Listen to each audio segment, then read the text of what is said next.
Hello বন্ধুরা, তো চলে এসেছে আবার একটি বিশেষ গুরুত্বপূর্ণ আপডেট নিয়ে। তো 26,000 যে শিক্ষক নিয়োগ প্যানেল বাতিল হয়েছিল, তো সেই কেস সম্পর্কে ভিডিওতে তোমরা জানতে পারবে। তো প্রথমত একটা কথা, যে এই কেস সম্পর্কে নতুন করে বলার কিছু নেই। যারা এই কেসটা সম্পর্কে খোঁজ রাখে বা যারা কেসের সাথে জড়িত আছো, তারা সকলেই জানে যে কেসে কী হয়েছিল, কেসের ঘটনা কী এবং মূল বিষয়টা কী।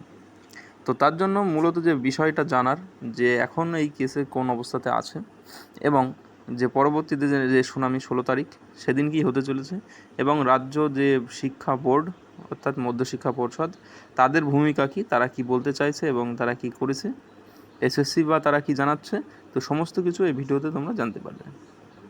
তো তার জন্য বলবো বন্ধুরা, ভিডিওটা সবাই সম্পূর্ণটা দেখো এবং দেখার পরে যদি কোনো জিজ্ঞাসা থাকে অবশ্যই কমেন্টে জানিও। ভালো লাগলে লাইক করো এবং চ্যানেল নতুন হলে সাবস্ক্রাইব করে দিও। আর যদি ভিডিওটি হেল্পফুল মনে হয় তাহলে বন্ধুদের সাথে শেয়ার করে দিও। মূল যে বিষয় সেটা আমরা যাব।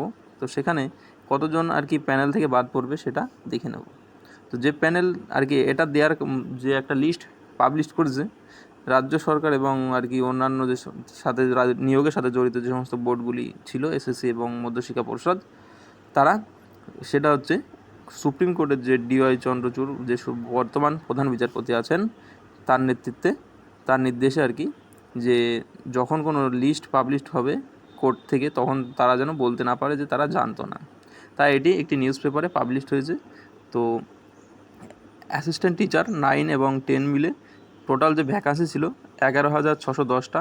তার মধ্যে ওএমআর বেস যে আর কি হয়েছিল, তার থেকে নিয়োগ হয়েছে এক্সট্রা 808টা এবং র্যাঙ্ক জাম্পিং করে 185 জন, এবং টোটাল 993 জন হয়েছে 9-10 থেকে বাদ পড়বে।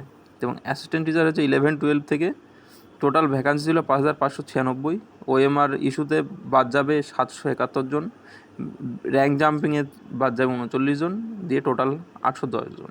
এবং গ্রুপ ক্লার্ক যে সি এবং ডি, সেখানে ভ্যাকান্সি ছিল 2037, সেখানে তার মধ্যে বাদ যাবে 783 জন, এবং গ্রুপ ডিতে আছে তোমাদের 1,741 জন বাদ যাবে।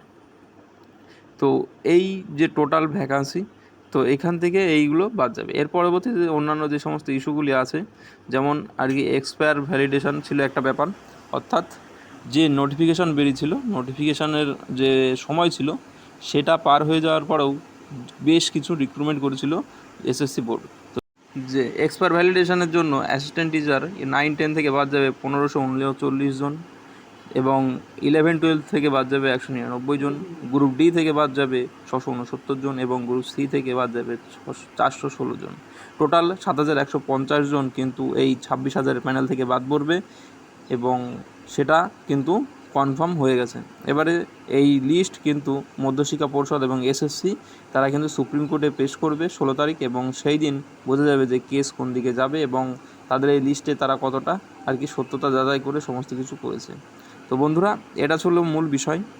তো যারা ভিডিওটা সম্পূর্ণ দেখলে অবশ্যই যদি ভালো লাগে লাইক করে হেল্পফুল মনে হয় বন্ধুদের সাথে শেয়ার করে দিও, এবং চ্যানেল নতুন হলে সাবস্ক্রাইব করে দিও।